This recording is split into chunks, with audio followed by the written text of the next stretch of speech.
नमस्कार, मैं Harshita Baghel MP news में आप सभी का बहुत बहुत स्वागत करती हूं और आज न्यूज़ रूम में बात करेंगे कुछ बड़ी खबरों के बारे में। मध्य प्रदेश में 15 मार्च के बाद ही गर्मी का आसार देखने को मिल सकता है। पिछले 24 घंटों में रतलाम, गुना, सागर में हल्की बूंदाबांदी हुई। नीमच और उज्जैन जिले में बारिश के साथ कहीं कहीं ओले भी गिरे हैं। मौसम विभाग के मुताबिक अगले 24 घंटे में नीमच, मंदसौर, रतलाम, छिंदवाड़ा, भिंड व मुरैना में तेज हवा और गरज चमक के साथ बारिश हो सकती है। मौसम में आए इस बदलाव की वजह से भोपाल, इंदौर में 1.5 डिग्री तक तापमान लुढ़क गया। ग्वालियर, जबलपुर में इतनी ही बढ़ोतरी दर्ज की गई है। अभी खेतों में गेहूं की फसल खड़ी है। तेज हवा और पानी की वजह से फसल खेतों में ही बिछ गई है। आगे ज़्यादा दिन तक मौसम ऐसा ही रहा तो गेहूं के दाने की चमक पीली पड़ सकती है। मौसम विभाग के मुताबिक वर्तमान में पश्चिमी विक्षोभ ईरान के आसपास तक ट्रफ के रूप में है। वहीं पूर्वी बांग्लादेश, उत्तरी गुजरात और केरल तट के आसपास चक्रवातीय गतिविधियां सक्रिय हैं।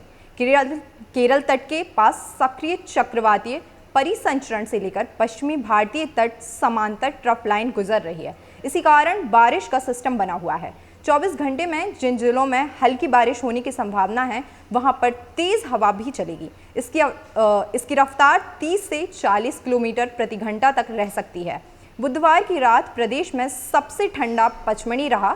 यहां तापमान 11.4 डिग्री सेल्सियस दर्ज किया गया। सिवनी में पारा 19 डिग्री सेल्सियस तक पहुंच गया। जबलपुर में 18.2 और ग्वालियर में 17.7 डिग्री सेल्सियस पारा रहा। सतना, दमोह, सीधी और उमरिया में तापमान 17 डिग्री के पार दर्ज किया गया। उज्जैन और आसपास के इलाकों में बुधवार तेज बारिश के साथ ओले भी गिरे। उज्जैन में ओलों से सबसे ज़्यादा खाचरौद तहसील के गांव प्रभावित हुए हैं। बुधवार रात नीमच सहित आसपास के क्षेत्र में बारिश के साथ मक्का के आकार के ओले गिरे। सुबह खेतों में गेहूं, सरसों, लहसुन, ईस बगोल की फसल आड़ी हो गई। अफीम पौधों में लगे डोडे टूट गए। वहीं बात करें मध्य प्रदेश की विधानसभा में अगले वित्तीय वर्ष 2022 और 23 के लिए बजट प्रस्तुत किया गया। इसी के आधार पर सरकारी विभागों में अगले 1 साल तक का कामकाज किए जाएंगे। सीएम शिवराज सिंह चौहान का कहना है कि उनका पूरा फोकस शिक्षा और चिकित्सा पर है। आइए जानते हैं स्कूल शिक्षा विभाग यानी प्राइमरी और मिडिल एजुकेशन को मध्य प्रदेश में क्या कुछ मिला। अतिथि शिक्षकों के मानने के लिए 350 का प्रावधान, यानी अतिथि शिक्षकों का नियमितीकरण नहीं होगा। रिक्त स्थानों पर नियमित शिक्षकों की भर्ती भी नहीं होगी। पंचायती राज संस्थानों के अध्यापकों तथा संविदा शाला शिक्षकों के वेतन एवं मानदेय हेतु 300 करोड़ का प्रावधान किया गया है।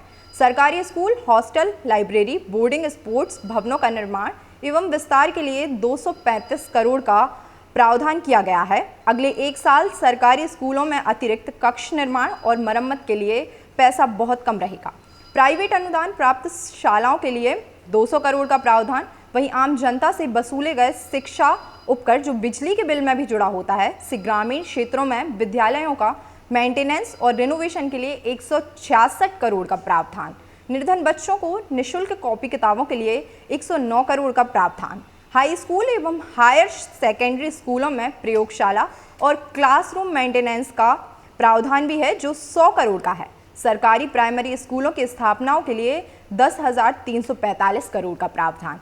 मिडिल स्कूलों के लिए 6,212 करोड़ का प्रावधान। समग्र शिक्षा अभियान के लिए 3,908 करोड़ का प्रावधान।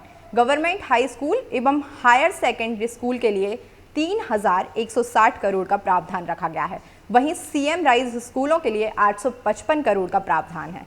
स्कूल शिक्षा विभाग की प्रॉपर्टी के मेंटेनेंस हेतु 457 करोड़ का प्रावधान रखा गया है। बढ़ते हैं अगली बड़ी खबर की ओर। इंदौर में एक एमबीए पास युवती को उसके बचपन के दोस्त ने ही ठग लिया। युवती इंदौर में रहकर एमपीपीएससी की तैयारी कर रही है। युवती के दोस्त और उसकी पत्नी ने उससे शेयर मार्केट में निवेश कराया। दोस्त ने युवती के माध्यम से 16 अन्य लोगों से भी 1 करोड़ रुपए लिए। पुलिस ने दोनों को गिरफ्तार कर लिया है।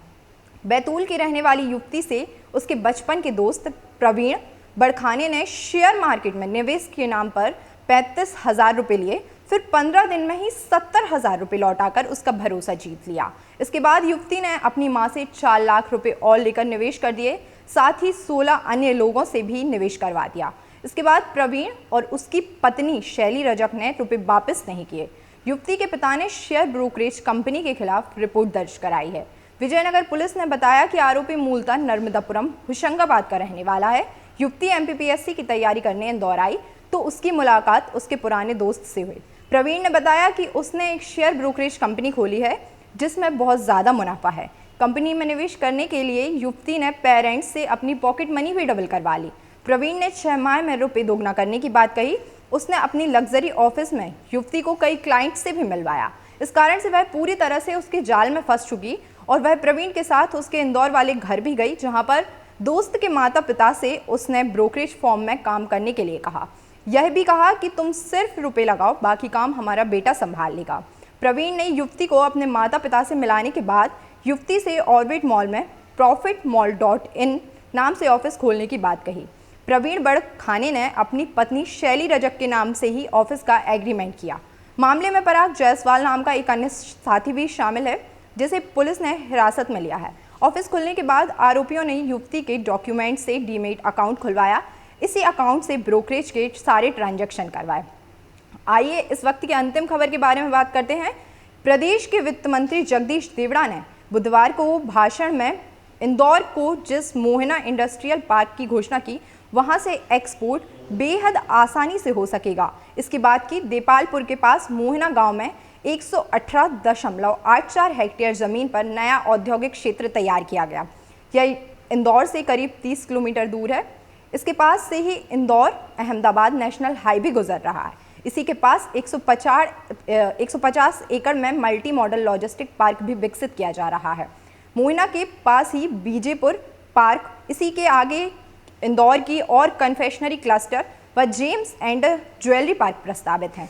इससे इंदौर का यह इलाका बड़े औद्योगिक क्षेत्र के रूप में विकसित होगा। लॉजिस्टिक हब के पास से ही 80 मीटर चौड़ी रोड भी बनेगी, जो पीतमपुर इंडस्ट्रियल एरिया के मध्य से गुजरेगी।